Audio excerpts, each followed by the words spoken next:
Hello everyone, मैं रिया पटवा और आज का ब्लॉग है मेरे बर्थडे पे। और ये है डेकोरेशन जो कि मेरे बच्चों ने मुझे सरप्राइज़ दिया। उन लोगों ने सोचा खुद करेंगे, लेकिन फाइनली उन्हें लगा नहीं, ये तो बहुत भारी काम है और उन्होंने किसी को वह बुला लिया ये अपनी हेल्प कराने के लिए। और बहुत अच्छा डेकोरेशन कराया। जब तक डेकोरेशन चल रही थी उन दोनों ने मुझे बहाने से बाहर भेज दिया पापा के साथ, कि ताकि मम्मी को पता ना लगे और जब वो आकर देखे तो उन्हें बहुत अच्छा सरप्राइज़ मिले। यस, बहुत अच्छा सरप्राइज़ था, मुझे बहुत पसंद आया। बच्चों ने बहुत मेहनत की थी और फिर बहुत अच्छा केक ऑर्डर किया था। फिर हम सब लोग ने मिलकर रात को केक कट किया, केक खाया। यस, केक बहुत ही यम्मी था। इसका लिंक मैं आपको ज़रूर शेयर करूँगी। सीजू केक से मैंने केक मंगाया था। और रात को हम लोग जो है एक गए रिसोर्ट में, जहाँ पर हमने बहुत इन्जॉय किया।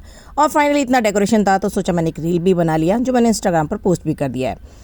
ये देखो, ये रिसोर्ट बहुत अच्छा था। और अब मैं जब खाना ले रही हूँ तो मेरे बच्चे पीछे दौड़ दौड़ के मेरा वीडियो बना रहे हैं दिखाने के लिए, देखो मम्मी कितना खा रही है।